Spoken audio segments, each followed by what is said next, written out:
Talking all that bullshit. I'ma put it to you like this, yo. This is for the nerds, this is for the brainiacs, this what we deserve.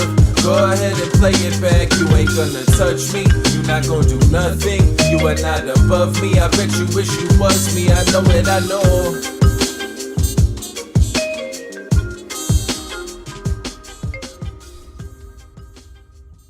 What is poppin', everybody? And welcome back to another special episode of the Only Friends podcast. Well, you know, it's me and my only friends, which includes, but is not limited to, my boy Taquito! I would assume you're probably talking about me. Oh, that's not your name? That's definitely not my name. Oh, right before, That's not actually, mine. as you were walking in the door today, Landon said, "Where's Taco?" So I Yeah. thought that was your name. Yeah, I heard that. It hurt my feelings. Who would have thought that the GTO Wizard guy was actually the Grand Wizard?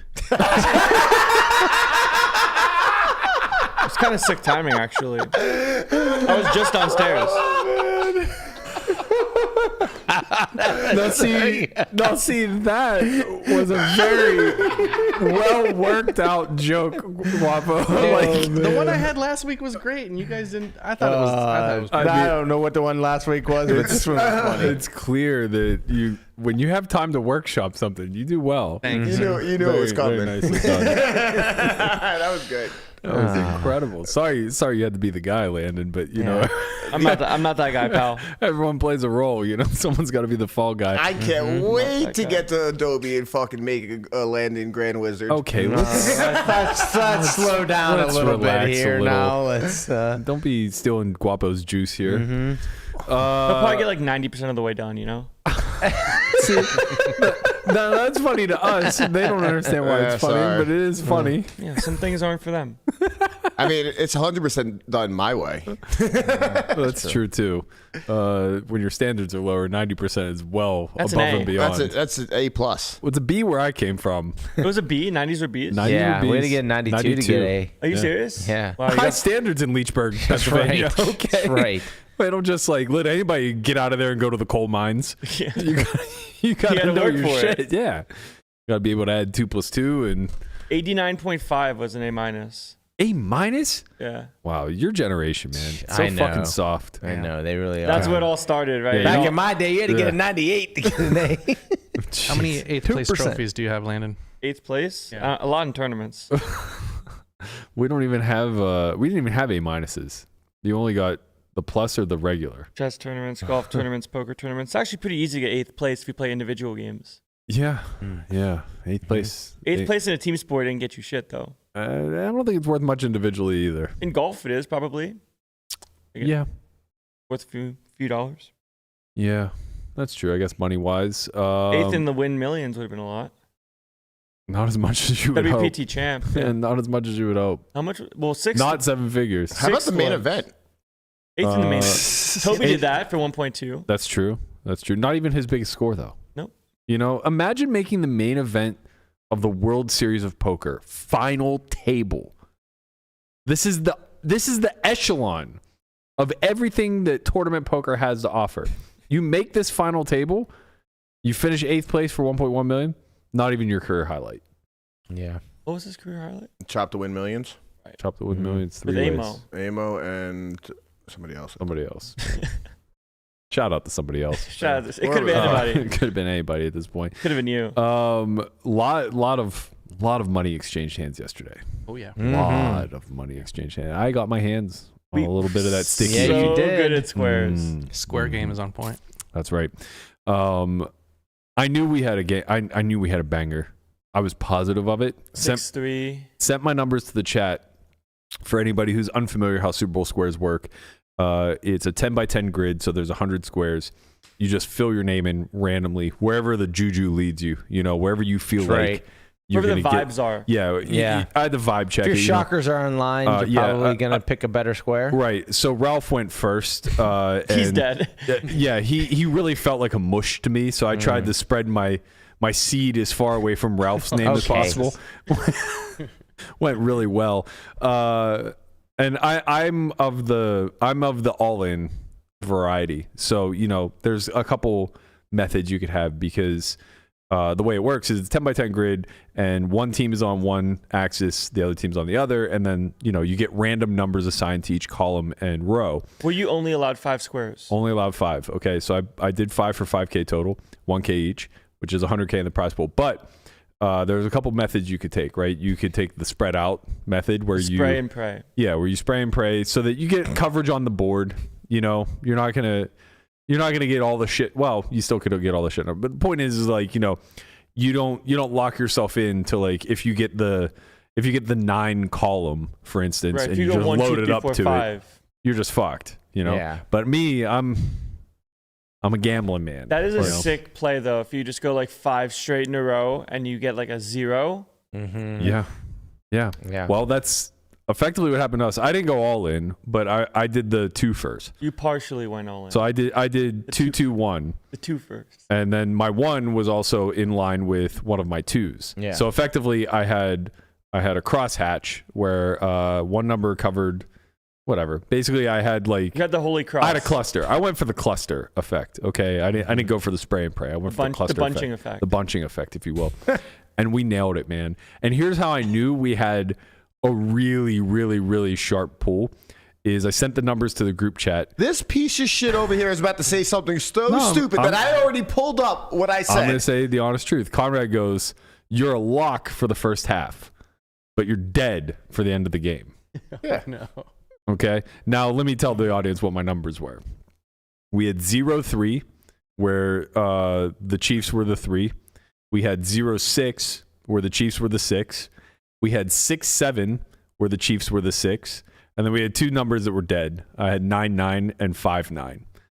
Or so we thought. So you think. So obviously first quarter end 0-0. We were Chiefs field goal away from getting the early 15K out of the way and making sure that we made money.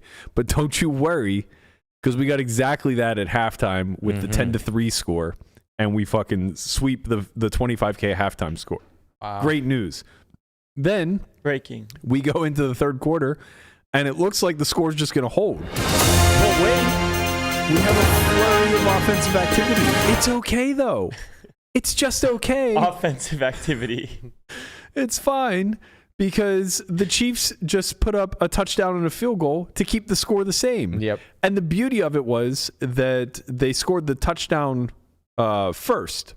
So now we were in a scenario where, wait, did they score the touchdown first? No, they kicked the field goal first.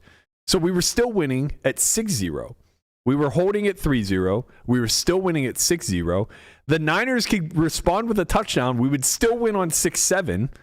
And the Chiefs could score a touchdown if the Niners didn't score, and we would still win at 3-0, which is exactly what happened. The only thing we had to fade was the Niners field goal. We had to fade a Niners field goal. Or big any time. field goals, right? You lose with the Chiefs field goal. Sort of. Well, yeah.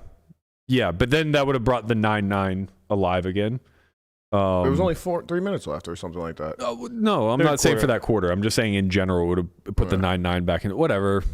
Anyway, but yeah, field goals were bad for us at that point. Like, there were certainly ways we could lose. Point was, we were heavy favorites. We were heavy favorites to win the third quarter. And sure as shit, we did. Thankfully. So now we get into the fourth quarter script. We want to talk about beats, brags, and everything in between. We get into the fourth quarter script, and man, it's just playing out perfectly. It's incredible. Landon and I are counting our riches. We're already up 35,000. We've scooped 40% of the prize pool. Yeah. There's 45K on the line for the final score. This was it, man. This was our chance. This was it. Niners go down. They get a touchdown. Perfect. Fine by us. It's now 17-13 once they kick the extra point. But that's okay, because if the Chiefs respond with a touchdown, we win. 7-0. Oh no, wait, that was bad. 7-0 was bad. They wouldn't have got it. Wait. Did the Chiefs have? No, if the Chiefs went field goal, that would have been fine. Right. Or right. Field goal lose would have been fine. Yeah, field goal lose would have been good, or touchdown field goal would have done it for us. So we had there was an opportunity there, right?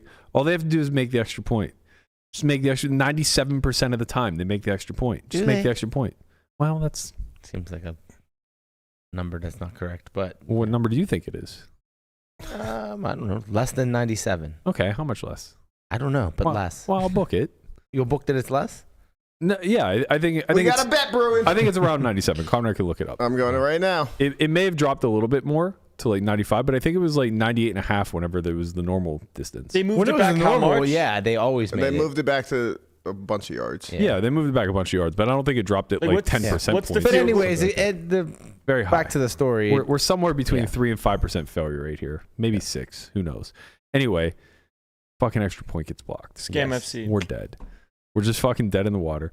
And playing the what if game, the script obviously follows suit. What ends up happening is the Niners kick a field goal to make it 19, which would have been 20. But they wouldn't have kicked the field goal if they would have made the extra point because they were down 4, so they would have had to score a The touchdown. Niners weren't down 4. No, if the Niners kicked the field, if the Niners made the extra point, Mm-hmm. the Chiefs would have been down 4, so they wouldn't have kicked the field goal. They would have just went for it. They would have went for Yeah, a touchdown. probably. But touchdown's good. Of course, as always, Lamanna's right. What is it, 94? I mean, this is the one that's coming up right now is last year, but it's 95.3. Okay, I said 97. 94.4, sorry. Well, All that's the difference between A and an A minus. Yeah, right? no, we didn't have A minuses. Oh, you're You just said solid. 97? I said 97. Yeah, that's a big difference when we're talking fucking extra points. Well, Not is so it? extra. Yeah. I They mean, blocked it. Very sad.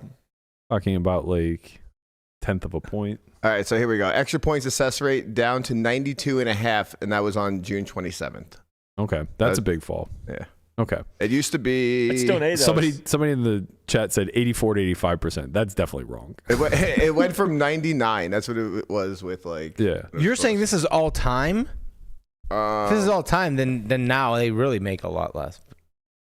It can't be all time. There's no way the sample over 3 or 4 years is True. is that it would have to be No, down to it's- like the success rate would have to be down to like 50% now. They've To been have that kicking- big of an it's impact. been longer than 3 or 4 years. Like, at what hasn't it? percent does an Now- extra point? Well, my point is what is this 58th Super Bowl?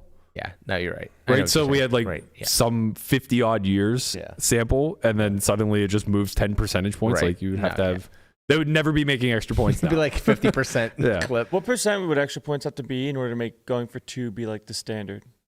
It's a great question. It might be pushing it now. I mean, like I don't know because script probably matters Yeah. to some degree. It's probably less about the success rate differential and more about the EV difference of the 1 point versus 2 point, or maybe it's a combination of all three. Anyway, point is that if San Fran had kicked the field goal, it would have been 20 to 13. The extra point, yeah. Oh, no. If they would have made the extra point and kicked the field goal, well, what you're saying is that if they had made the extra point, the Chiefs wouldn't have responded with the field goal. They probably would have went for it. Right. There was still a lot of time left, though. It was like 12 minutes in the fourth or something, maybe There's 10 that much minutes. time? They each had 2 more possessions after, Okay.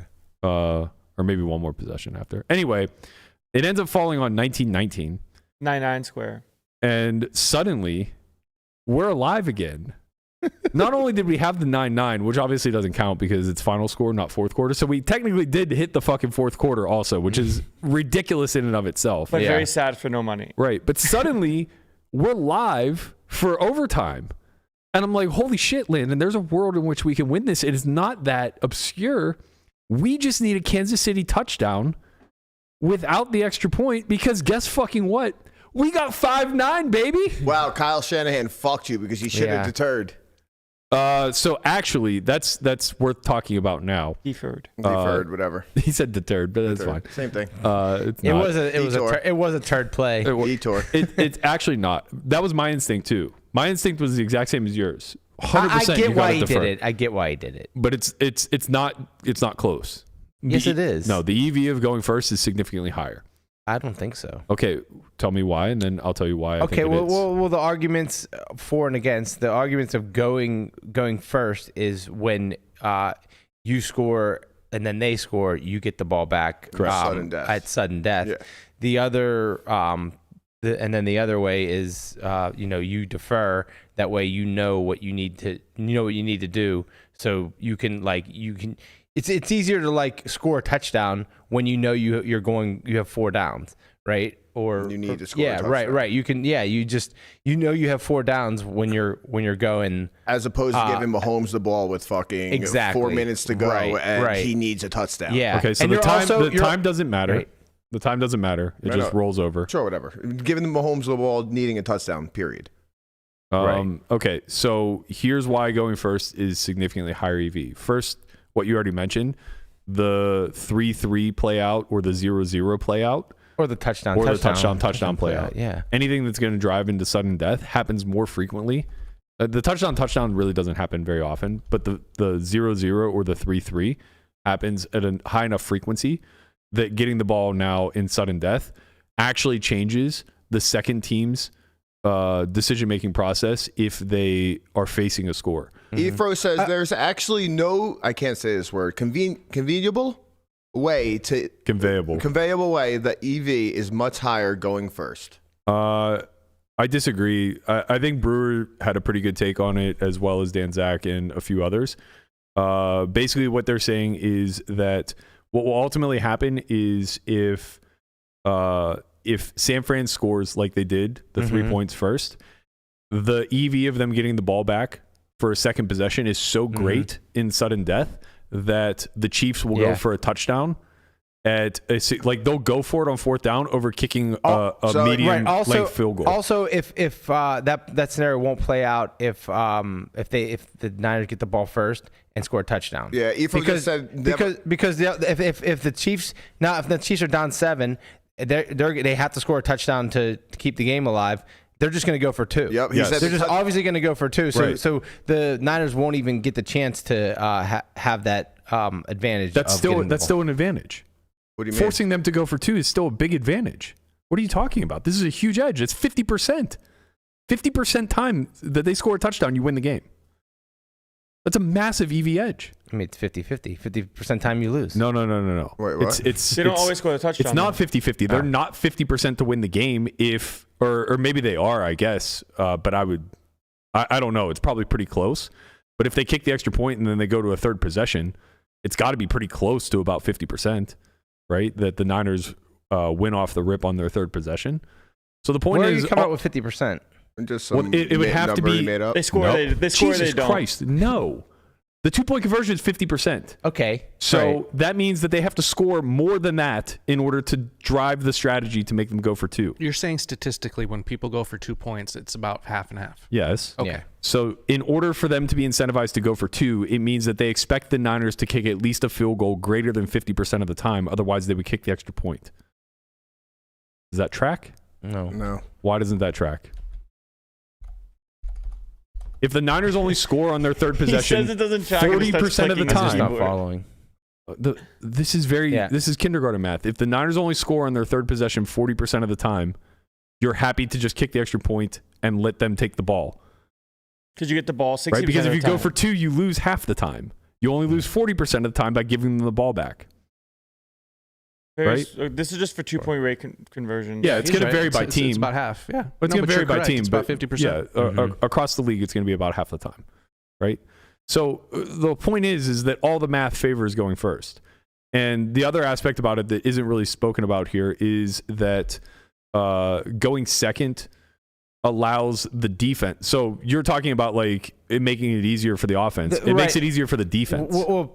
Yeah, if your defense, especially since your defense, that's what they said too. He wanted to, like, his defense was just on the field for 7 minutes, so they wanted. Oh, I wasn't even talking about that. Just from a scheming standpoint, if you punt on your first possession, you know you're going all out on defense. But what are you saying? This is only relevant if 49ers score a touchdown in the drive. Why is this only relevant then? Because it doesn't matter. They get the Kansas City gets the ball, kicks a field goal, game over. Like you could stop 49ers on the first drive, and then the game's over almost. Yeah. Okay, but that goes both ways. You can stop either team either way. That doesn't make much of a difference. All you're saying is that the field goal holds greater EV after a stop, but it's not quite as high of significance. I don't know. It feels like it gives them a chance to win. I mean, I don't know. Right. Both teams have the same frequency of kicking field goals. Right. The only difference is that the EV of the Chiefs field goal is going to be slightly higher because they get to go second. That's the only math that gets exchanged for going second. is that you can end the game on a score if you get a stop, right? But you have to get the stop. Which, But you can also end the game if they kick the field goal, you can also end the game by scoring a touchdown. Where if it's in reverse, that doesn't work, right? So like if If the Niners scored a touchdown, they don't win the game. But the Chiefs scored a touchdown, they won the game, right? And they also have a chance to win the game after the Niners score a touchdown. Yeah. Whereas if it's in reverse, then they have to go for they know they have to go down to score a touchdown. So I don't know. I don't think it's a like cut and dry. Yeah. Like I think there's benefits on both sides, and I don't think we know exactly what the correct play is. Yeah, I'm going to trust the people that I know are super sharp on math, and maybe there's something that I'm overlooking here as far as like what you can measure this stuff in like point EV. All you do is you take the success rate of things and you measure it against the expectation of points. But I think the driving factor here is that the second team's strategy has to alter so much, and they have to become so much more aggressive in going forward on fourth downs, going for 2-point conversions. All of these things favor the first team a lot. Like that has to be worth some amount of points, whether it's a quarter of a point, a half a point. I don't know. I think it favors the team that knows that they have 4 downs, knows that they're going for it on 4. Like, you know what I mean? That they can scheme better. They can do so much more things on they can just third down. They can be a lot more aggressive. It gives them like an extra down to be more aggressive and go for it. Yes, it does, but it doesn't change the success rates. Yes, it does. Of course, it does. What do you mean, Brian? You think you have a more of a success rate? I'm just talking about going forward on fourth down. I'm just saying getting your fourth down conversions doesn't change. Right, but what I'm saying is that the Chiefs have a better chance to score a touchdown getting the ball second than they do getting the ball first. Yes, I agree with that. Well, that's a huge advantage. But there's a compounding factor to it. They also now will have to go for 2. No, they wouldn't. I'm saying that's only if the 49ers score. Right, that's if the Niners score a touchdown. Right, if the Niners kick a field goal like they did, now this puts the Chiefs in such a better advantage. Right, they know that they can kick a field goal at the minimum and go for, and then they also can score a touchdown and win the game, and they can be very aggressive because they know that they have 4 downs. Right, but what I'm saying is that you still have to execute on the 4 downs. Of course. Well, that is nothing. Football. Like, so what? Do you think fourth downs get converted more or less? Then what? In general, like, do you think that they are converted greater than or less than 50% of the time? I don't know what the exact rate is, but whatever. I mean, obviously, down and distance is going to matter. It doesn't. My point is, why does that matter? Because the failure rate is incredibly high, so you just win the game when they fail on fourth down. Right? Like, the fact that they're not going to try to tie the game is a good event. If we're taking Mahomes on fourth down, the fucking success rate is probably very fucking high. Right. You want to talk about a quarterback on fourth down? I mean, he's also playing one of the top 3 defenses in the league. Yeah, sure. He has fucking rookies as running as wide receivers, a shitty ass offensive line. Like, the guy is just the goddamn GOAT. Mm-hmm. His success rate is probably absurd on fourth down. And yeah, like, fourth down conversions in the NFL is 50%. Now let's look up Mahomes. Well, down and distance is going to matter. Yeah. That can't be true of just fourth down across the board, right? Probably, because a lot of times because the short yardage is so high. Yeah, yeah, that might be true. I think this is the best point to take away. Efro said that the Niners kicked the field goal inside the 10-yard line on 4th and short. I thought they got backed up because of a penalty. No, it was 4th and short still. It was 4th and 4. I thought it was 4th and 12. No, that was earlier. No, that was earlier. Yeah, it was like 3rd and 12 maybe. Then they got whatever it was. Whatever Efro said was correct. I agree with him there. Like that's a clear go for it spot. Getting the touchdowns. ICM. Yeah, getting the touchdown there is very powerful, and making them go 94 yards to beat you, or 94 less the field goal. The problem is when you just don't get it. Now all they have to do is go they only need half the field and they can kick a field goal. Yeah, so it's like it's tough. Right, they're not going 94 yards; they're going like 60. Yeah. But still, if the fourth down conversion is high, a lot of safety them. Just to give you an idea, so for third down conversions for Mahomes yesterday, he was 5 for 5. Okay. Wow, he only had 5 third against downs. the blitz. So they would wait. Hold on. Okay, he definitely had more than 5 third downs, right? Against the blitz. It was against the blitz. He just slides that one in there, like, oh, but against the blitz and man coverage, he was 5 for 5. I finished reading against the blitz. Christ. I wonder what he was over. man. Oh man. So anyway, It's a fun discussion though to think good about, debate. like what, like, because like they had to have been thinking about it. Like I'm pretty sure like they thought about What like, would Mike Tomlin what do? do we do in this situation, right? So like, I mean, clearly Kyle Shanahan thought that was the right play, and I think that the They probably have some stats guys on that staff, the Chiefs right? said they would have deferred. NFL guys aren't stats guys, man. no, they, everybody has analytics. It's whether or not they follow it. I would be astonished if it doesn't come out that the correct analytics are to go first. Like Somebody said the team that gets the ball first has to go 75 yards, and the higher win rate is given to the deferred yeah, team. Conrad, I can read the chat too, but it's Oh, like you're reading. you know. Okay. I'm reading some random guy named Scott in the chat versus Shout someone out like Chris Scott. Brewer who has a math degree that I'm gonna fucking trust understands What am I EV. saying? You know what I mean? It's like, okay, yes, there's anecdotal evidence both ways, but it's like when sharp people say things, I listen. My instinct was the same as yours. Deferring seems like it's more valuable. But when sharp people say things and they have math to back it up, I have a pretty high level of confidence that they're probably right. And I would be shocked if the analytics don't prove something similar. Maybe it's neutral. It'd be great to find out that it's just neutral. Yeah. It just And it doesn't doesn't fucking matter. I matter. wouldn't be shocked if it was. Right. And then Defer, don't defer. Who gives a shit? well, if it comes out neutral, it becomes fascinating because now it actually might be strategic to your team. Well, yeah, like right? defense You over have a 7 stronger minutes. offense, a stronger Right. defense. Like Yeah, who do yeah. you want to put in trust? Who do you Right. want to trust in the game with? Right. And it also might change those calculations with Yeah. how often do we go for the tie? How often, you know what I And mean? this Things is like that. where the art meets the science. Right. Yeah. Which I actually would find that to be super fascinating. Mm-hmm. But the best part about all this is, and I don't think I was alone in this one, is that I didn't know they changed the rules for overtime. So when Landon and I were sweating the tie going into the end of the, because, you know, Landon riding those 5% coattails, Love 5%. we're like, fuck, man, it's going to be 19-19. All that has to happen is that the Chiefs score a touchdown and the game ends. Pick 6. Mm-hmm. No, they just get the ball, score, sure, and that we too. win. 3 and out. Pick 6. Because they're not going to kick the fucking extra point. So what was crazy? Because I knew that was the case. That's what I was telling you. I was like, no, they both going to get the ball, but I didn't realize that it's not like a overtime like in regular season. When they play the overtime quarter, it's essentially not fourth quarter rules, Right. right? But not in the playoffs. Okay. It's like second half rules. Like so, like you're just playing another half. Right. That's why when the clock was run, I thought like if the clock runs out, the game's over.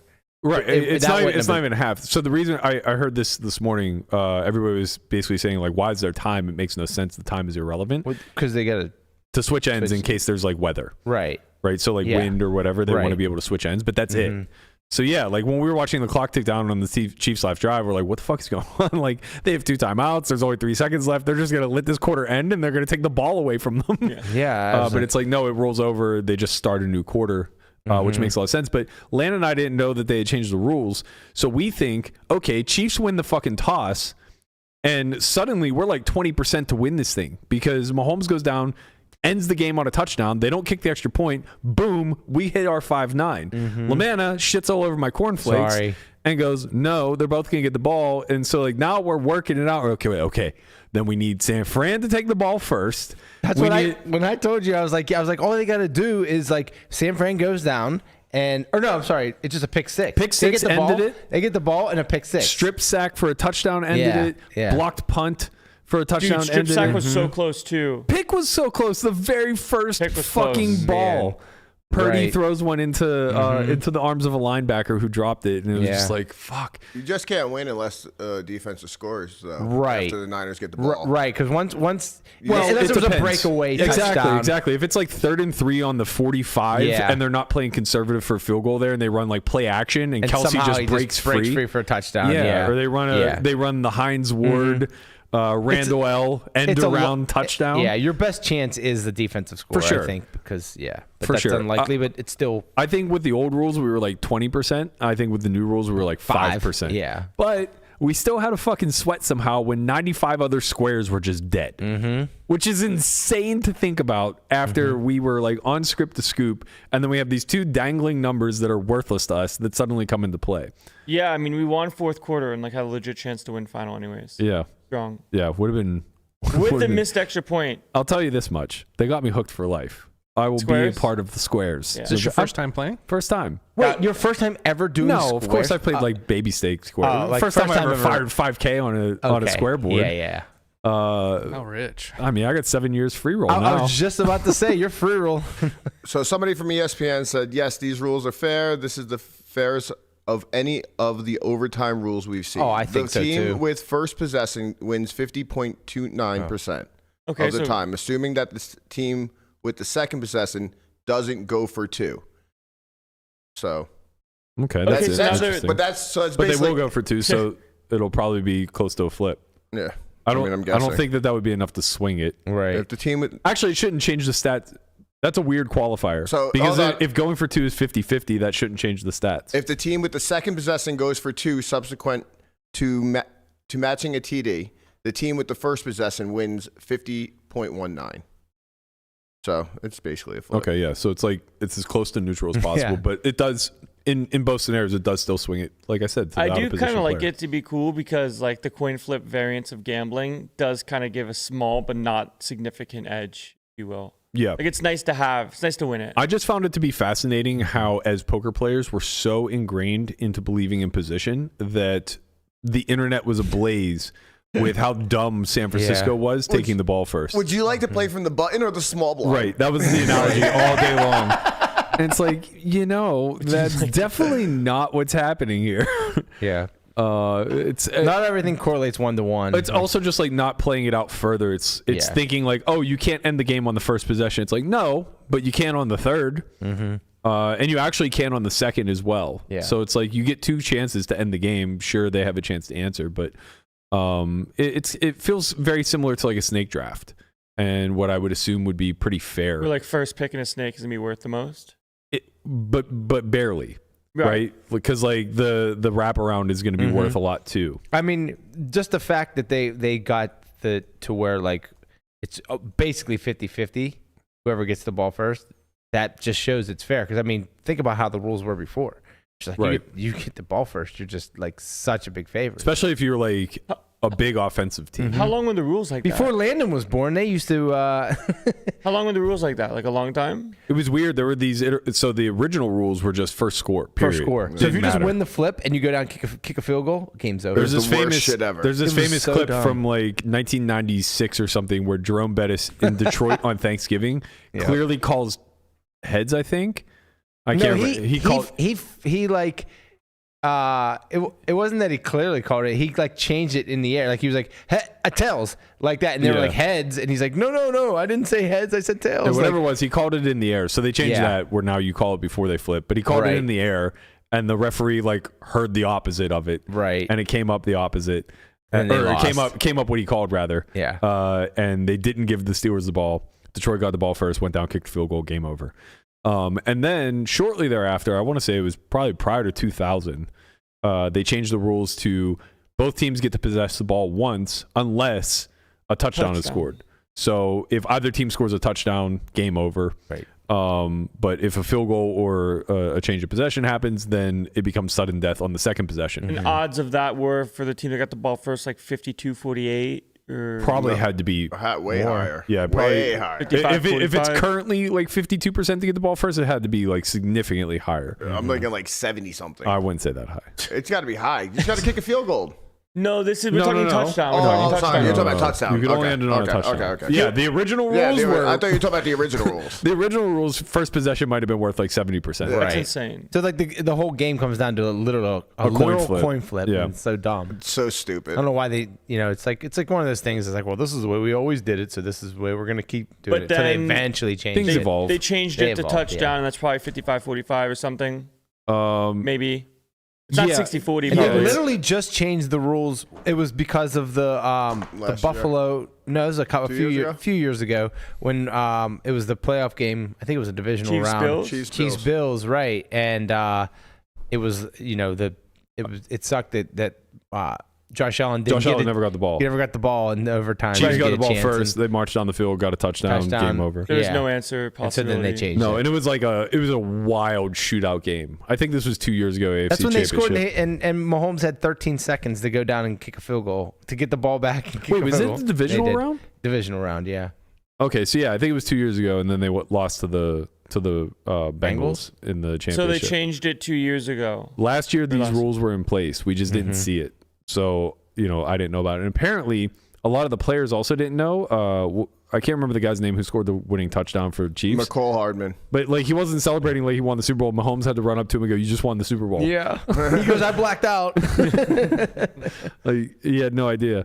So this same model gives the old sudden death rule a 57% advantage to the first possession, Okay. and it gives a 53% advantage under the last OT rule. Which So- is current. No, which was the touchdown rule. The touchdown end. Oh, so you mean Yeah. whenever it was just first score, it was only 57? which is kind of wild to me. Yeah, I would have thought it was a lot higher. Me You just too. don't score that much.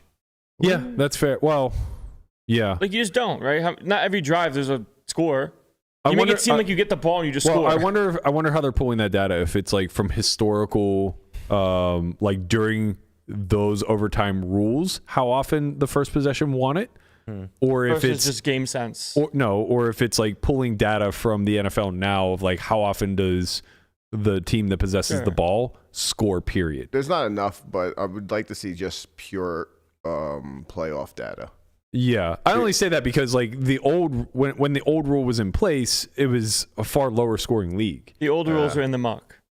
Yes, they were in the muck, but also my point is Defense that was heavy. defenses were a lot more stout because it was less of a passing league. So you didn't see the shootout type of Like games. big plays. And Yeah, you didn't see a lot of splash plays. Kicking field goals or even getting in field goal position was a lot tougher. You didn't see as many long a field lot goals. more running. It's a much more offensive league. Hard-nosed these days. football. Yeah, but it is smart. Now that it's a more offensive league, to alter the rules to accommodate that. I do honestly, if I had to, I know for a long time we were touting oh man, college playoffs is the best, but it's really not. It's not. It's like a hockey shootout. Yeah, right. It's really unfair. Doesn't You really just- doesn't really allow the defense to shine. You know No, what I and mean? also it creates this really muddled strategy where field goals are not worth very much at all. You start But at you're kind of backed into having to take some. you start at the 20-yard line, right? And 25. 25, you move I wonder back if a little bit. Yeah. No, you don't move back after 3 possessions. Now you have to go for 2. right. No matter what. Yeah. Yeah. Do you think it's possible they're just going to change the college OT rules to NFL rules Never. now? I think everything's possible. Considering Yeah. it's just the most. I wonder if they'll change the Equal? playoff rules in the NFL to regular season. This is only a playoff rule? It's Yeah, only it's a only play. playoffs. Only Oh, I the didn't know playoffs. that. Yeah. Oh, that makes so much more sense. Regular season, It's still the old rule. It's still the old rule where if you score, if you Yeah. score a touchdown, the game's over. The answer right? is no, because they don't want players to get hurt. They don't want to extend the game. They don't really care. That's the Like, of they course true. that's just want what's it- stopping they them, just right? want it over with. Yeah. And the Yeah, answer you're to right. the Exactly. college football one is probably also no, because it just brings excitement.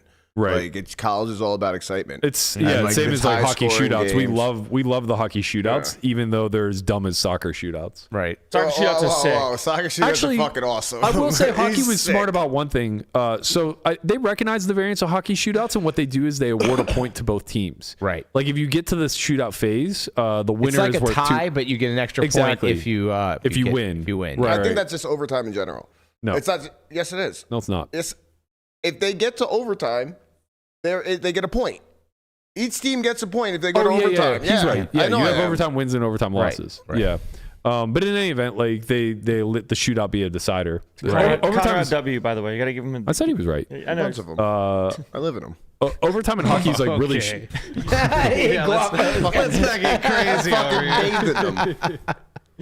Overtime in hockey is really short. I think they only do a 5-minute. Nah, but period. penalties are sick though. Like soccer penalty. That's the only time people care. Yo, Yeah, because it's offense. Yeah, that's why it's cool. You just know you're going to see a goal a lot. You're Right. gonna see. Well, yeah. no, but the saves that you get out of it is just fucking Yeah, Saves absurd. are they're, great. they're also super Like, highlights. I forgot what World Cup game that went to shootouts, but it was absurd. It was so sick. It was the last one too. I'm pretty sure. It was so fucking Penalties are exciting.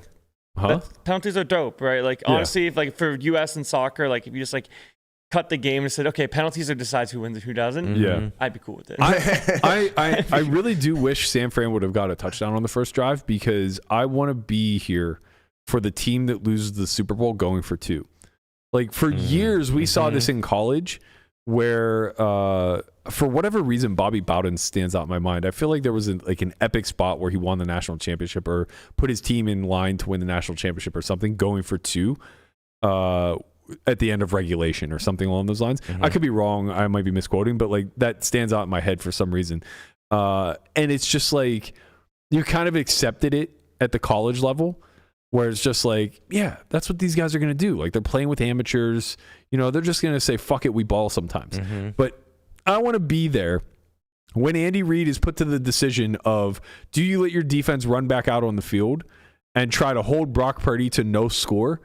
Or do you go for 2 and hope that you win the Super Bowl here a little more than half the time? I don't even think that's a question. Yeah, That didn't even. That wouldn't. You have Patrick Have you watched Mahomes? the NFL? Have you seen Patrick Mahomes? Right. Have you watched this kid? He has so much faith in Patrick Mahomes. he doesn't It's like, lose. Oh, what about the wow. inverse? What if they score first and it's on the Niners to make this That's a decision? little different. Yeah, that's real different. The only person in the league that I know doesn't bat an eye at this and just fucking go like he's Dan just there Campbell. with 2. Yeah, Campbell. MCDC Yeah, is Campbell. just fucking. He has 2 up. The second that they get in the end zone, Campbell. That's he's sick like, we're gonna fuck. ride or die. I don't give a shit. Go Yeah. Lion. He would go for 4th down. It wouldn't matter. You got the ball first, second, 26th. He's going for it on all 4th downs. The Chiefs went for it, right? It was like 4th and 2 or 4th Yeah, and 3. and they gave it to. Guess what? Mahomes play action, run the ball. It was like I'm saying that was like the 3rd and 1 or something. No, it was Remember, 4th and 2. It was 4th and something in It was overtime, right? Yeah, I'm no, talking no. about before overtime. No, Where, like no, it was in the red fourth zone. quarter. It was the 4th quarter. There There was were- a red zone play where it was 4th down. And I'm like, football ICM says you go for it. And you Yeah. guys are like, that's insane. And then they went for it and they got it. Yeah. And then they scored a touchdown. I think Chiefs scored a touchdown. Yeah, I don't think it was. Out of that they one. weren't in the red zone yet. They were at like the 50 or This something is like different. that. No, This I was know- in overtime where Mahomes did the play action. Mahomes didn't go for it on 4th down in overtime. It was Yeah, in I the don't think he 4th did quarter. either. It was the 4th quarter, and he did he faked it to the running back, and then he ran a Wait, jet you're sweep saying right. Mahomes didn't go for it on 4th down in overtime? Yeah. Yes, he did. When? After the what do you mean when? They only had one drive. On their only I know drive what you're that they talking had. about, It was fourth. It was 4th and I think it was 4th and 1, and that's and he did the run pass option, and he ran. And That's he when slid. he ran. It was Yeah, 4th ran and he 1 or slid, something. and- right. It was 4th and 1, and that's what you're talking about. Okay. I'm talking about a different one in the red zone where it was like 4th and 2 or 4th and 3, and you're like, oh, you have to kick a field goal here or whatever, like tie the game, and they didn't go for a field goal. I don't. There was no situation where they could have been in spot to tie the game with a field goal. So I'm not sure what you're talking Yeah, about. me either. The script was 10-3, I remember then this. 10-6, Okay. then 13-10, then He first says- 13-17. He first says you're right. He said they did go for it in OT. They ran the same play twice. Yeah. So I don't remember it though. There's too much yeah. stuff happening in football. Anyways, we Lot of almost, plays, we lot almost of won a plays. bunch of squares. We didn't. We won a lot of squares. Yeah. You won- Yeah, we could have won all the squares. I'll tell you who didn't win. Oh, don't do my boy Perry like that. I just scooped up his Telegram chat. It's Berkey's Telegram chat now, baby. Hoorah, baby. We out here. Sean Perry got whacked. That's a thick bet. That is a meaty bet. That's a girthy bet. I'm really shocked that he didn't try to spin this and lie and say that he bet over under. Right? Higher, lower. Higher, lower, sorry. The lower somehow managed to come in spite of it being an overtime game. Books were fucking cooked, man. Wait, They got, the lower did not come in. yes, it did, 47. It was washed. 46 and a half. 47 and a half and then moved to 47. It washed. It moved to. I mean, I just looked at it. It's 46 and a half. It said here. Okay. But anyway, so whatever. Some I people just read a won. Some Vegas people. Journal article. It said the books absolutely had it at 47 and a half and 47. All right, ESPN said 46 and a half. Whatever. Okay.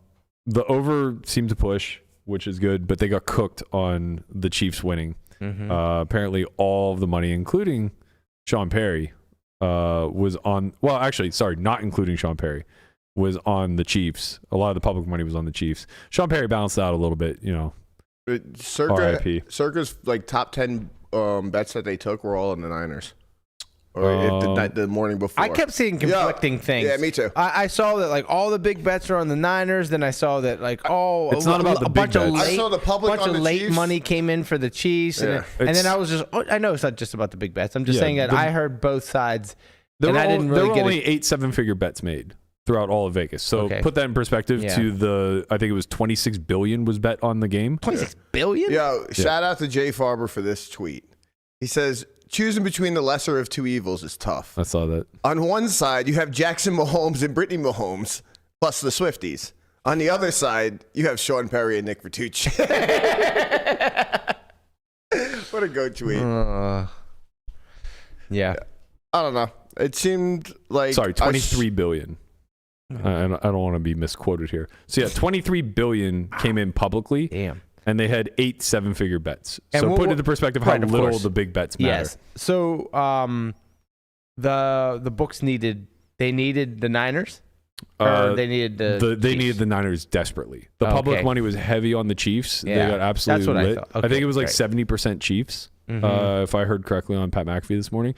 So yeah, it looks like Circa paid out $1 million on the Chiefs at +2. That was the biggest bet that they paid out. They also scooped Sean Perry for 1.1. So, called that a wash. They won on the VIG. They also paid out $1 million on the Niners first half at -0.5. Oh, sorry, that was paid out by Fanatics. Yeah. The big bet at BetMGM was 1.1 million on the Chiefs at +2, which got paid out. These are the biggest bets at cash. Jesus Christ. -235 for any time for Christian McCaffrey. That's pretty strong. He was +425, just scored the first touchdown. I wonder what he was to win MVP. I'm surprised we didn't see any like long shot props. I know that had the Niners won, Jennings was almost certain to be the MVP. I think he would have got stifled. I think No way. Yeah, I think Come on, I think they would have fucked him with McCaffrey. McCaffrey had like a B game for him though. He did, but I think they would have fucked him. Maybe if he scores like the winning touchdown. I don't know, man. He had a sick game in 80, OT, fourth quarter OT. It's like every play was 3 Yeah. yards, 5 yards, Yeah, 8 yeah. yards, 7 yards. I think after I saw the high jump or the high knee run for like 20 yards in overtime, I was like, oh shit! If they just win, he gets it just because of that one run. Man, I get recency bias, but like, dude nuts. threw and caught a touchdown in the Super Yeah. Bowl. I was from the first quarter. I said, wow, Juwan Jennings could win the MVP. He was like, Kyle Juszczyk didn't have a chance. No, he Is it did. Kyle He Juszczyk? did. Yeah. Yeah. Hey But- guys, that actually wasn't the biggest bet. This bet must have been put in Dubai. oh yeah, Thomas snuck his way in there. RIP to Seriously Serious. It looks as though he's Hoorah, baby. 110 million Oh, no. short. No, he bet the right way. No. Yeah, wait. You have to see the reveal.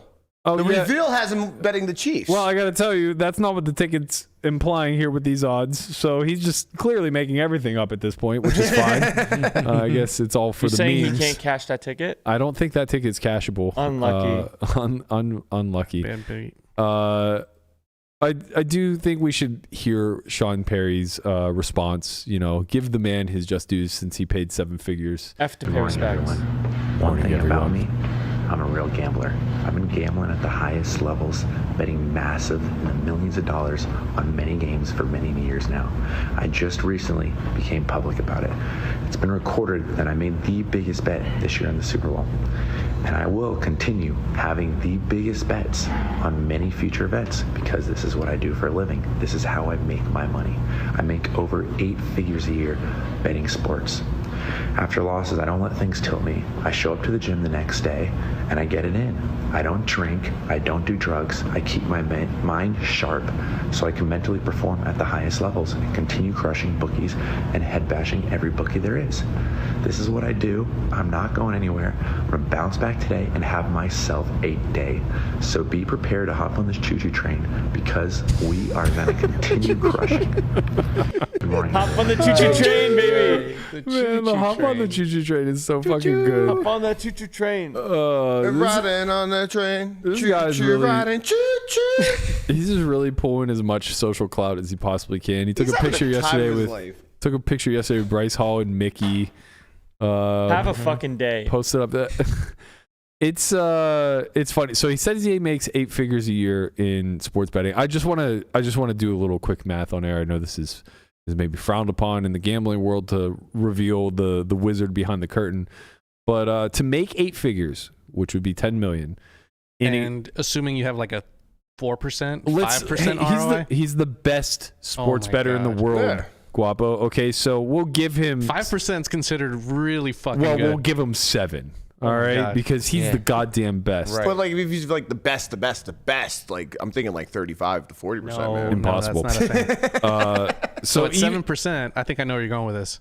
This bankroll's got to be well, How much you have to put down? enormous. a couple. Well, so in order to make 10 million, it means he would have to put out roughly about 175 million in bets throughout the course of the year. That's so to make 10. basically, he'd have to be betting $500,000 a day just to be able to scrape by the 8-figure mark, which I'm gonna go ahead and call bullshit on. Maybe I'm wrong. Come on, look, man. I could be wrong. Cantu came out and said, "Bro, you preach bankroll management and you're firing $1 million on the game. Do you have $1 billion? Because that's obviously 1% of $1 billion is 1 million. Yeah, don't do math on Twitter either. Apparently not. But Sean is implying that he somehow has 100 million just laying around, which would say that for the last decade, aka dating back to when he was 14 years old, he had, I guess he's like 28 now, so 18 years old. He's been firing, 500,000 a day for 10 years, Right. and you got 100 million. Yeah. Yeah, you just have to start with 50 million in the bank. It's easy. Problem. It's no easy. problem. Yeah, it's easy. I mean, his dad's Ralph Perry, world-class poker player. I'm sure he had 50 million just laying around. Of course. Who doesn't? Who doesn't?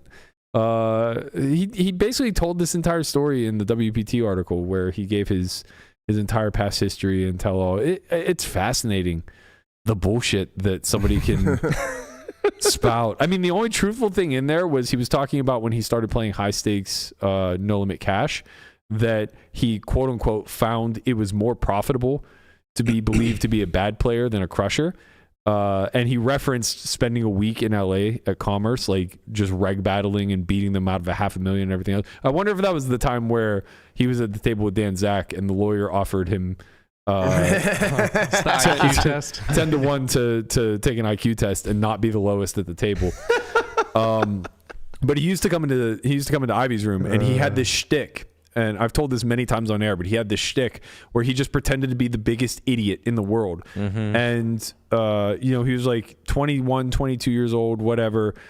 To me, it was the most transparent thing in the world where it's just like, you just publicly won a massive tournament in Florida for 6 figures. You just publicly got second in 5 Diamond for like $500,000. This isn't like news to us. You don't need to sell it. You play like shit. So you have a seat because you're playing like shit. And he claims he won $1 million in those games. Maybe he did in the other games, but he definitely did not in Ivy's room. Like, he torched, and he absolutely earned his spot in that room for a long period of time because of the amount of money that he was just rifling off. And like one day he was running through his shtick, pretending to be stupid and some trust fund kid who was a realtor and like doing, fucking selling Beverly Hills and all this other bullshit. And all the smart guys in the room, the doctors, the fucking VCs and the CEOs, they're nodding along. They're like, "That's great, Sean. Yeah, that's really fantastic. Wow, good for you. You're so young. That's great." And then he walks out of the room. I was like, "How do you guys deal with this? How? Like, you don't believe this bullshit, do you?" They're like, You can't keep getting away with this. They're like, "What do you want us to do? Ask him to leave?" And I was like, "Well, all right, you have a point, but like, you just tell him to shut the fuck up." It'd be really nice to hear from someone at this point because my ears can't take it. But yeah, I mean, I think that like having read that WPT article, it appears like, I don't know, 45% of it I would guess is true. Like, it seems like those events may have happened in some capacity. Did they happen as told? I would heavily bet against.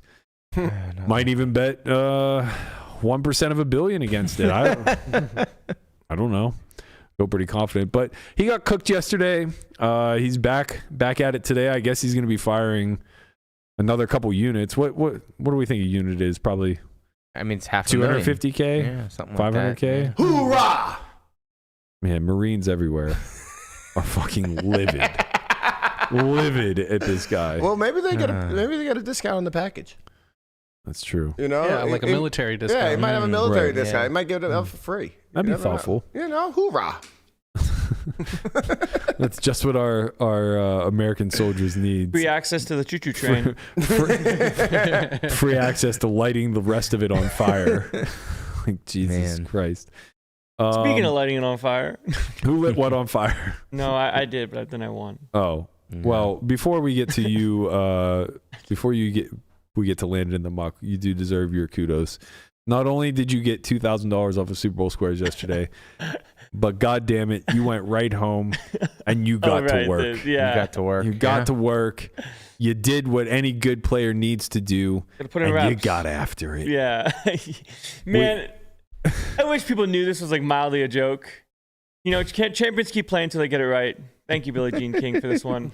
Won the 25 mini Sunday saver. It didn't save me all the way. It saved me none of the way. That is a tortoise tournament if I've ever seen one. I just wanted to those are play. the ones I used to just crush when I was playing in the online streets. Back when you were in the micros. Yeah.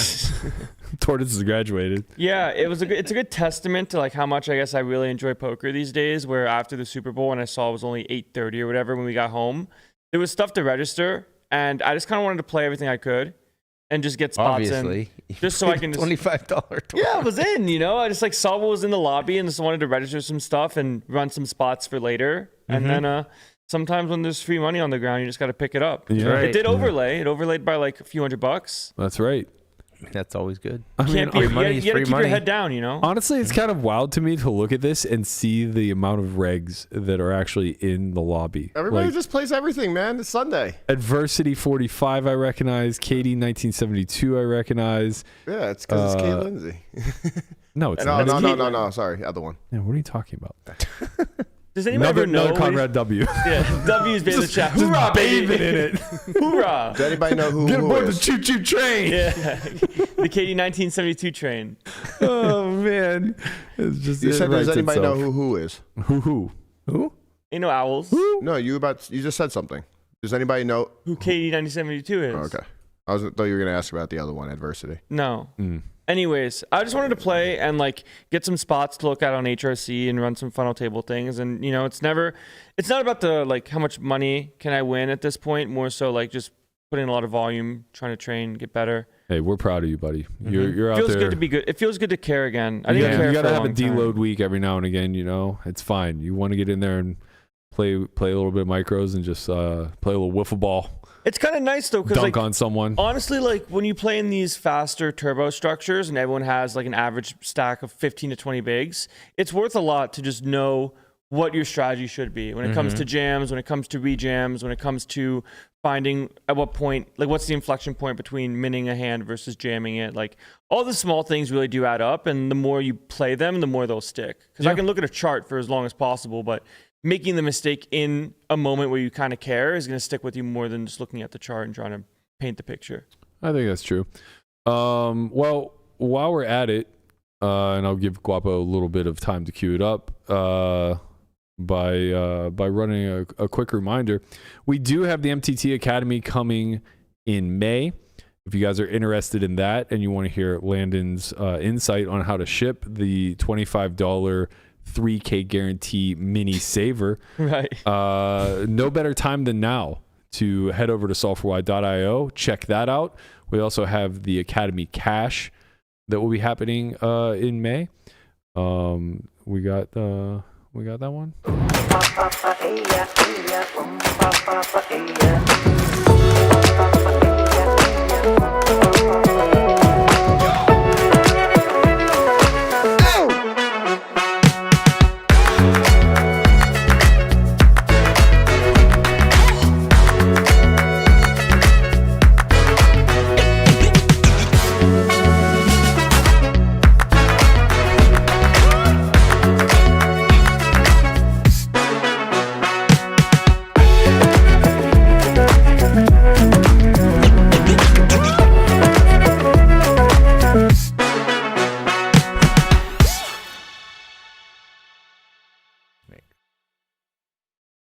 All right, so you can, if you're planning on coming to Vegas for the World Series, feel free to stop by the Academy prior, get sharp. May 23rd to the 25th is the Cash Academy.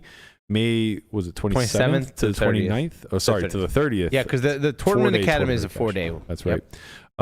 Feel free to head to softwarewide.io, check that out. It will be more information there.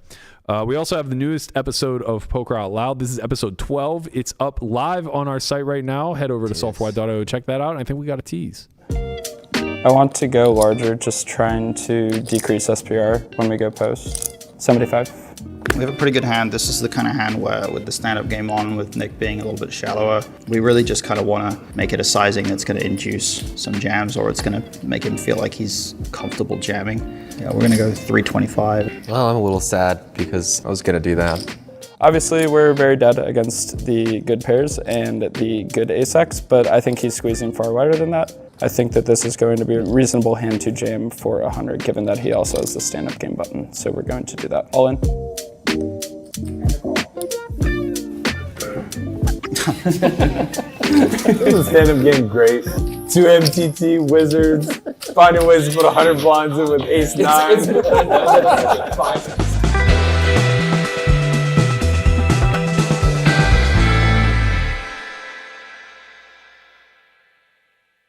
God, I love the stand-up game. It's so beautiful. It's beautiful chaos, you know? It's definitely something. It's like watching two cars crash into one another. It's a beautiful thing. Head to softwarewide.io. Check out the latest season of Poker Out Loud. I believe we only have 2 or 3 episodes left, and then we're going to be getting into the On Second Thoughts. Those will either be hosted by myself or Ewan McNicholas, so be sure to check those out as well. Let's wrap today's show with young Prince. He's in the muck again. Maybe a little less in the muck. Maybe he's cooking on this one. We'll see.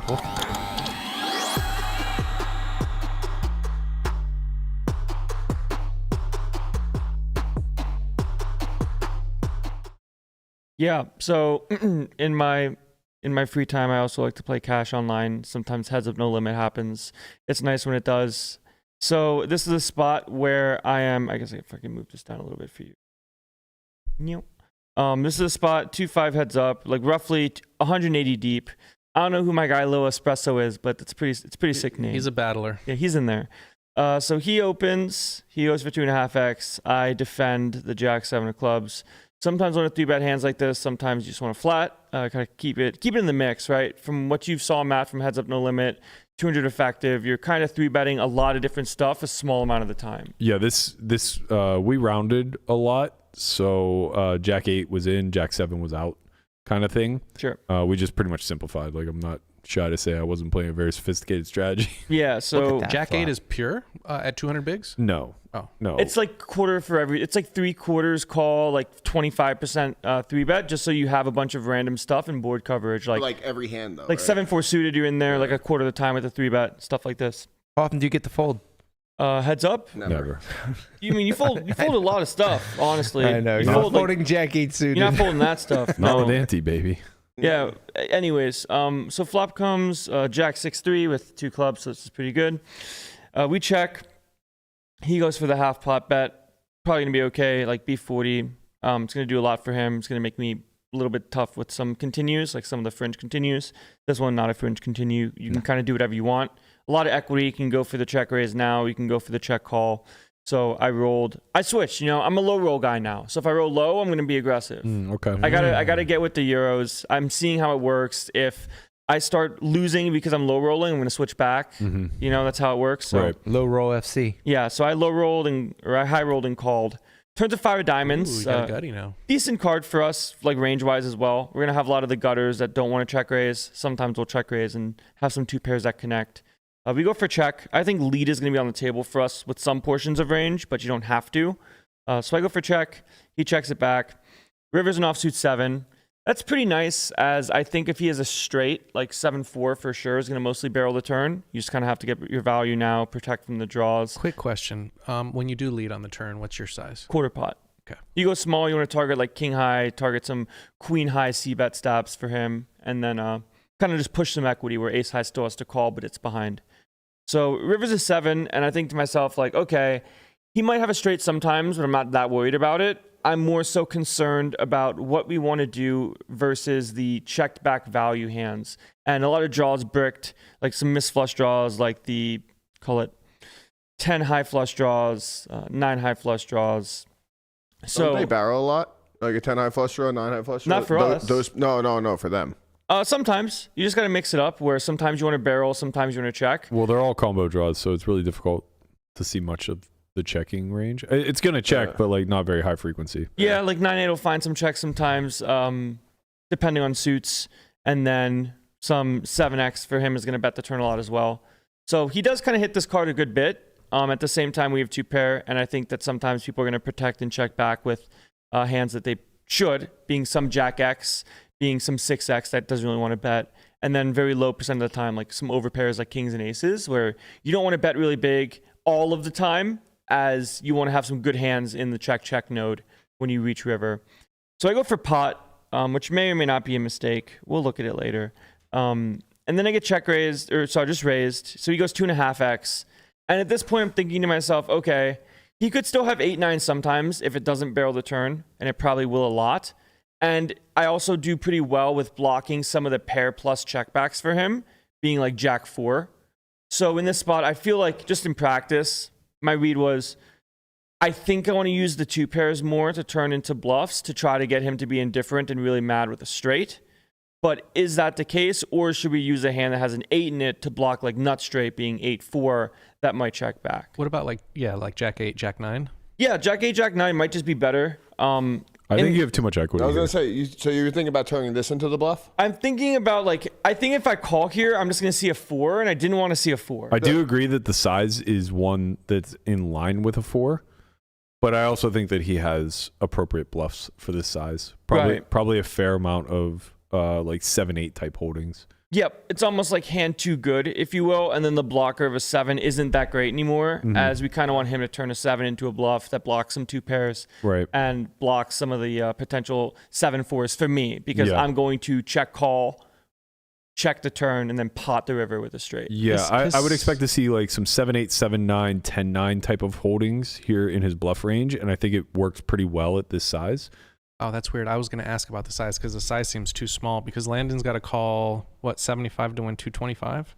The size is small because we both have a high amount of straights in our range, because we're playing heads up. And Landon potted, so like if you're going to value raise a 4, you can't go big. Correct. It's too thin if you like repot, right? Correct. Like you could only really repot with 8-4. So with that being said, and I didn't really want to lose this hand because I thought if I called, I'd see a 4 enough. I went for the... That's not a good reason. I went for the all-in. It wasn't a good reason, but I was like, you know what? Like, I'm gonna make you call a 4. Like, it's weird because it's an in between of, does this happen with 2 pairs? Potentially. Is this the right combo? I don't think so. Agreed. But how often do you actually get the spot? How often does a 4 fold also? I think a 4 lot should versus fold. shove, for sure. Versus a shove? A 4 needs to fold like a fuck ton.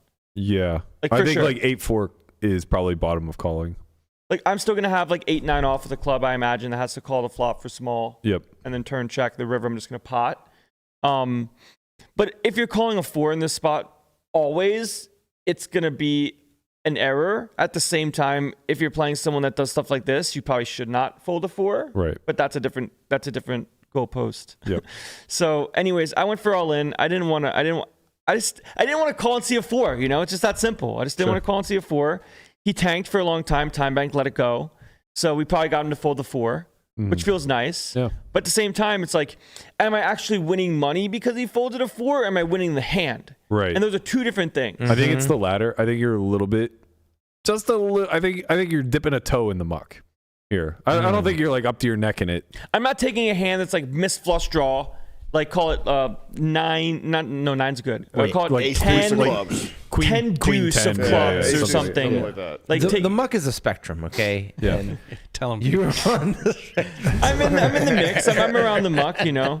I think you're dipping your toes into the muck a bit. It feels like the wrong hand class to be pulling from, or at least the wrong candidate of said hand class. This is something that you do versus the trainer that I yell at you for. Exactly.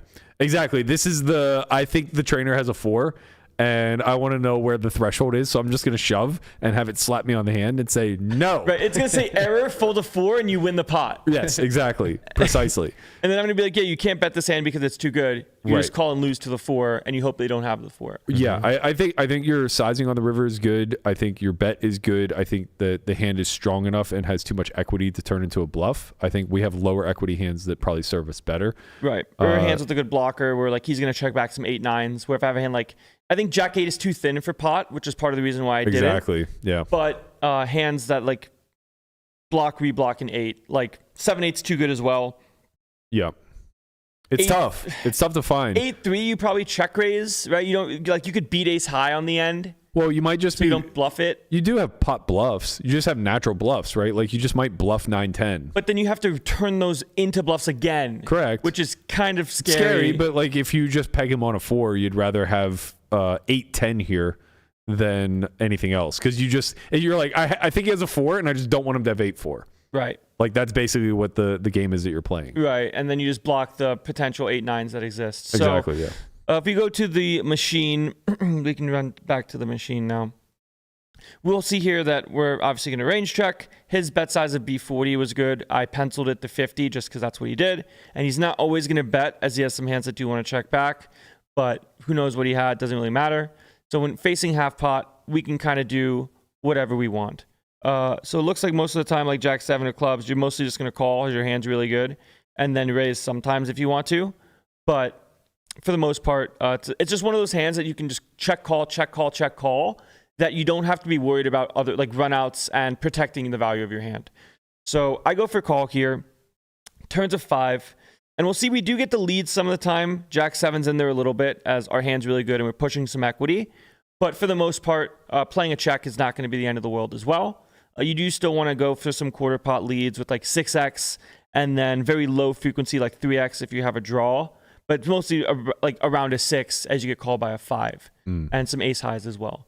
If we quickly look in the lead line, we'll see that small blind has to call ace highs a bit, become indifferent and mad. They have to call some queen 7 gutters, even though it feels kind of annoying. And this kind of does some good stuff for you, as well as folding out some of these ace high bad gutters, which allows you to win if you're bluffing with hands like potentially 8-6 not a bluff, king 7. If you will. Yeah, I think a big takeaway from why the lead is very powerful here is that it creates a lot of non-intuitive continues, which when they exist allows you to still be against a wide range on the river, but it's I don't want to say a predictable wide range, but it's an understood wide range, a bounded wide range, if you will. When it goes check check, they still just have an infinite range. That's capped, right? Which is still a good problem set for you, but they're a lot more protected in that line.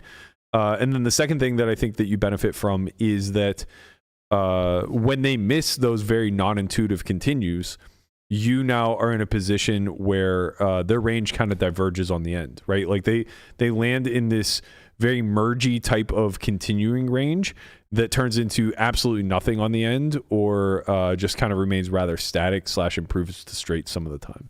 Right.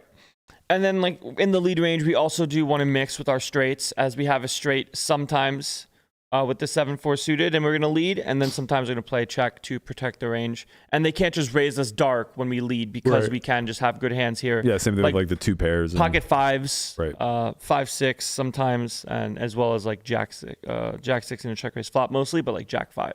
Jack 5 is a good one.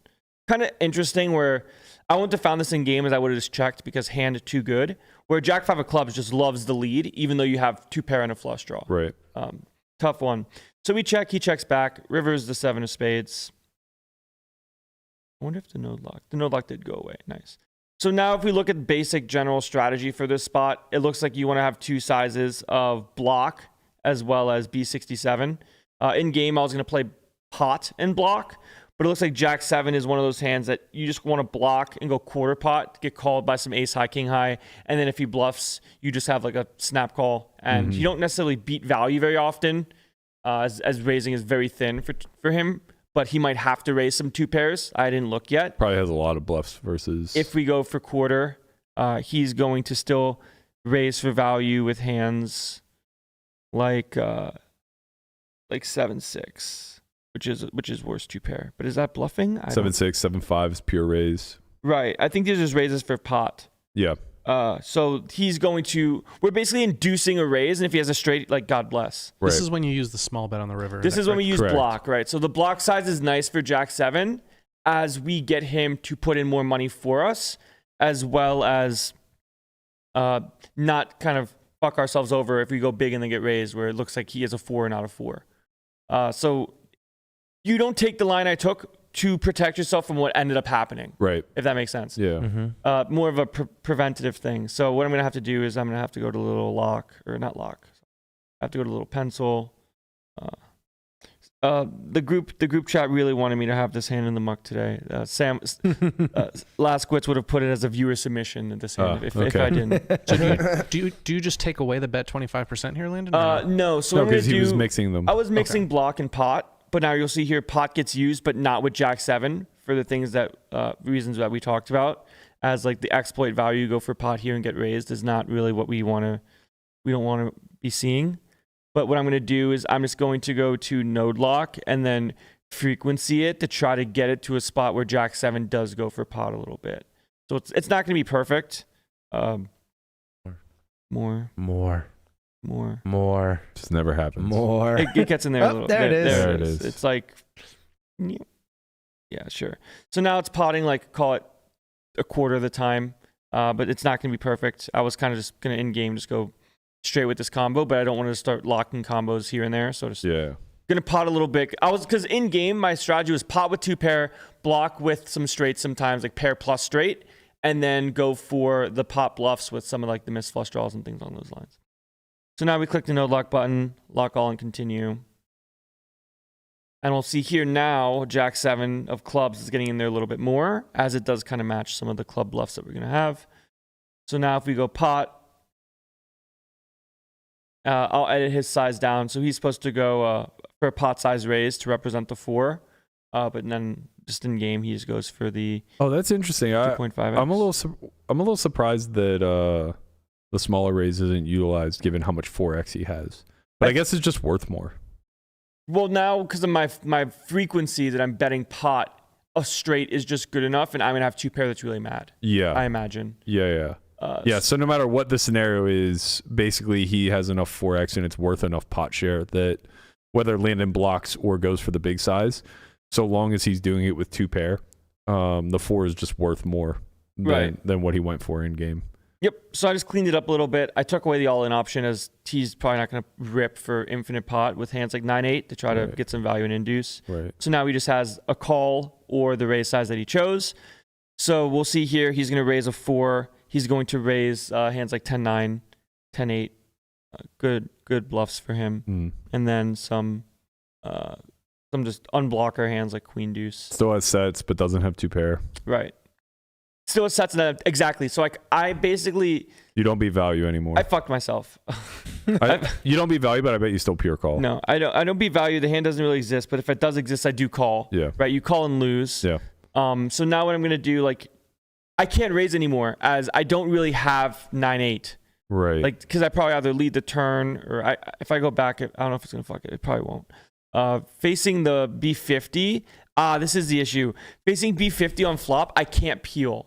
Versus quarter flop, I might be able to peel, but because he goes so big, I don't have 9-8 anymore as I play you have through a little raise. bit of it in 9-8 of clubs or diamonds. Diamonds, but it check raises flop. Well, diamonds. Yeah, diamonds does for the back door. Yeah. So I don't have enough of it to support. Yeah, you have like one combo of a small frequency at a time. Right, and then on the river, I probably like block it or something along these lines. It looks like I check, so I don't bet. Right. I hope that he bets. So I actually don't have 9-8 in this node. Right. So when he goes for the raise, I can't pile on him because I pigeonhole myself into seeing capped. a 4. You're just capped. You're just super capped. Just not allowed to do it. Yeah. So I went all in, but I'll fix it in a second. But point being here, like a 4 is now allowed to fold if I jam because my range is mostly just 4x. Right. Where's 8-4 in this? Does he have it? He does not. And it's because it just bets turn. It just bets the turn. Yeah. just bets the turn and doesn't exist. Right. So in game, I imagine like the way I see this is like you see here like a 4 gets to fold a lot. What is the EV of 8-4? I'm curious if it just mixes or if it's high enough.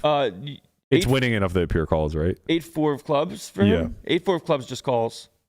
Pure, right? Yeah. Yeah. And then the other ones fold. Okay, fair. Yeah, and basically a 4 gets really mad. But point being in game, like I thought that the small blind like was gonna start folding 4s, maybe a little bit more, not more than this, but just around this ish. So like if I just lock the fold to being like 80%, or like let's just call it 81. So now we'll see more 4s are folding. Lock all and continue. We'll see here from big blind that we get to jam a little bit, not really because we're still capped. But the point is now, like the bluff EV, just you don't really want to use this kind of hand. The hand's too good. It looks like it's just pulling from like the 8x, and then for whatever reason, you gotta have an 8. You gotta have an 8 and whatever set of 5s is what it is. But mostly like 10-9, Queen 8. Yeah. Like Jack 8's gonna be like a reasonable jam. Like if you have the 8x. We're gonna call this hand a Rhino 5000. Okay. What does that mean? When you just completely fuck it, you know, like you just completely torch it. Like you go to the gas station, like you gotta get like a Rhino 5000. What's a Rhino 5000? It's a gas station dick pill, if you will. So I fucked it. I Rhino 5000 it. That's when you completely torch it. Right. Like there's torching and then there's Rhino 5000. Okay, so let's summarize real quickly just to kind of connect with the audience a little bit, because though this is a heads up pot that they're probably not going to find themselves in, there is going to be a lot of situations where they find themselves in nodes that they don't belong. And in this particular instance, what should be understood is that if you just call river, even though, well, it's interesting because this brings up the just pay methodology, right? If you just call river, you probably just see a 4 almost always. Right. You call pay, you lose. Right. And that's your penance for taking a bad line, is that you're just supposed to now call this small raise and pay a 4 and hope for 10-8 and serve the punishment that you deserve to serve, so long as he has like some 10-8 in the line, right?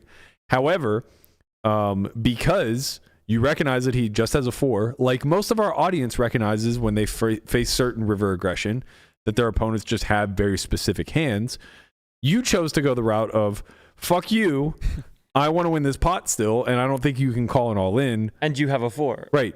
Now, the issue is that you're torching. You're literally lighting it on fire by jamming there. And yes, he's going to fold a 4 at a pretty high frequency, but the times that he has 9-8 just absolutely obliterate the amount of times that you win the pot there. Or if he just calls a 4. Right, yeah. Or if he ever calls a 4. If he ever calls a 4. Right. Like, you just absolutely lit it on fire. So the important thing is what you can take away is oftentimes when we suggest to just pay, it's a byproduct of having taken made a poor decision somewhere else in the line. And what we don't want to incentivize is trying to correct course, because oftentimes correcting course is torching it worse, right? So in Landon's instance, if you arrive at like, oh, he only has a 4 here, so I'm going to jam. Well, that's like fine when it works, but you're lighting it on fire when it doesn't. The other issue becomes that if you just always fold knowing that he has a 4, or knowing that he has a lot of 4x there, his bluffs are now just absolutely turbo printing. You know what I mean? Like, he's not breaking even with I don't know what was going on there. Sorry. That was the just pay. No, I sent you an actual just pay emote. Oh no. A long time ago. Yeah, this one. I love this one. This one's stupid. Was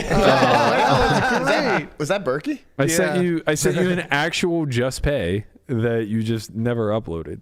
Remember we voted on it? Which one do you like better? 1, 2, or 3? I think we all. We had a graphic designer go and make the whole thing. I'm pretty sure we all just voted on the one that was on the screen. It had a background removed from it, so you could lay it over top. You've made your point. I failed you again. I got it.